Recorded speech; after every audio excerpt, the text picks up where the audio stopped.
Hello, my angels. Welcome back.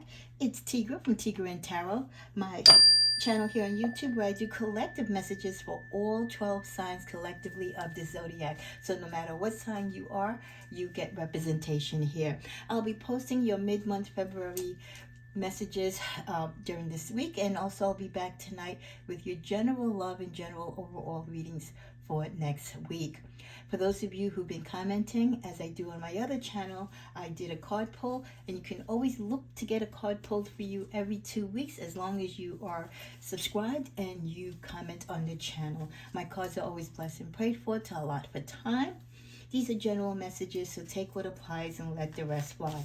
This particular mid-month reading is a combination of your affirmations and proposed self-care, things that you should probably focus on more or start to work upon as we tap into the mid-month February energy. We're slowly going into spring. Before you know it, it'll be St. Patrick's Day. Ash Wednesday is this week, so we're starting a spiritual season. So there's a lot that we need to do mentally and spiritually for ourselves. And daily affirmations helps us to do that by first jump-starting our day with positive energy.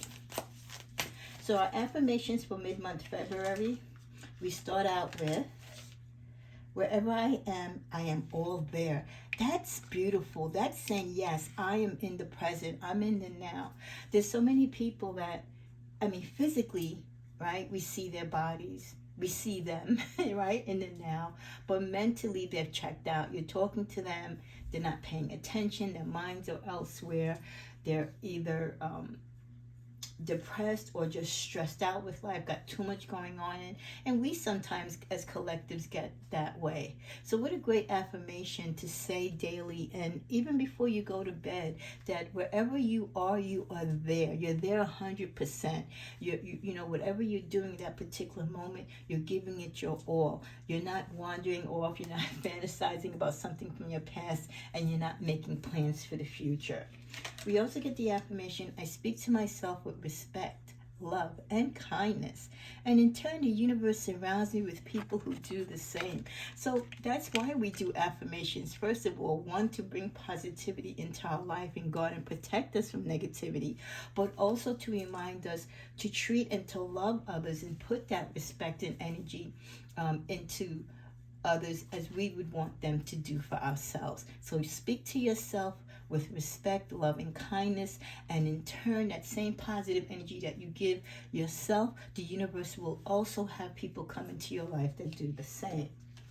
I laugh freely, loudly, and I'm proud of the space I take up. So not only are you present in this space, but you are doing something with your life. You're showing up and you're showing out. You are doing something. You know what I mean? A lot of people, they're alive, but they're just existing. You have to make your life be suitable so that you're living your purpose, that you're making your mark, you're making your spiritual and global footprint. And then finally, I set clear boundaries for everyone's greater good. So when we set boundaries, of course, initially we set boundaries to protect ourselves from people and to guard and to set limitations. But we also need to set boundaries for ourselves also on how we apply our energies to people or how we receive their energies. So when we're setting boundaries, think of the good of what those boundaries mean, not only for yourself, but the people that you are interacting with. Now let's see what we can do to mentally or spiritually prepare ourselves for self-care and self-enhancement and self-empowerment this mid-month. Intuition. Many of you need to start using or tapping into your intuition, taking time to nurture your intuition, going with your inner voice, knowing that if you are pressed to feel something, say something, do something, your gut feeling is telling you that. That is your intuition crying out. Don't neglect it, but absorb it. We also get abundance planning.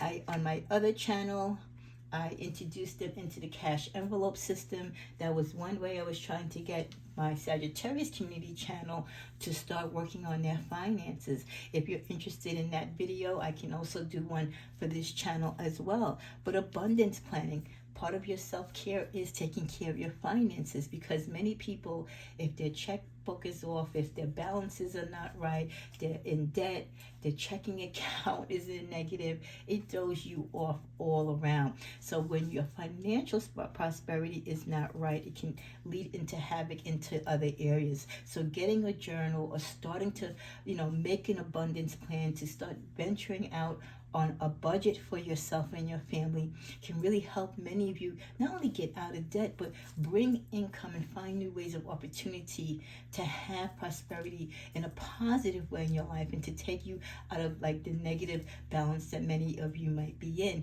which is causing havoc in your life in all aspects.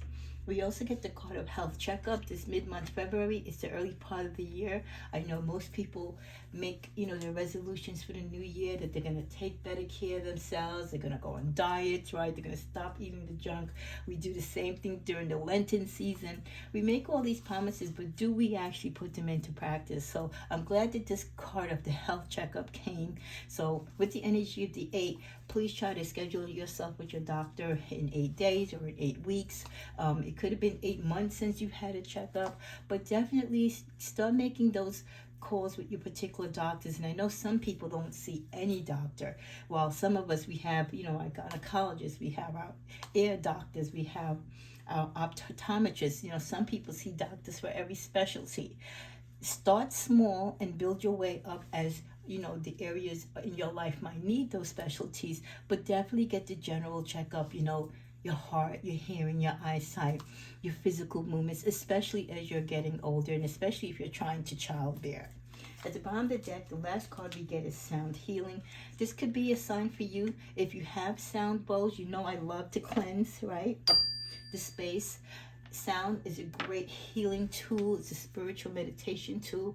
There's a lot of content here on YouTube that I use in my own personal realm to ground me spiritually. You can get these singing bowls, or you can use bells or chimes or any music or any songs that you like that raise your vibration and your frequency. So sound healing is very therapeutic, and this is a calling for some of you to either go back to it, or it's introducing it to your life. What a great reading to affirm your life, to empower you, and also to remind you what work you have yet to do and what you need to do to keep yourself sound and mentally strong enough to do so. Namaste.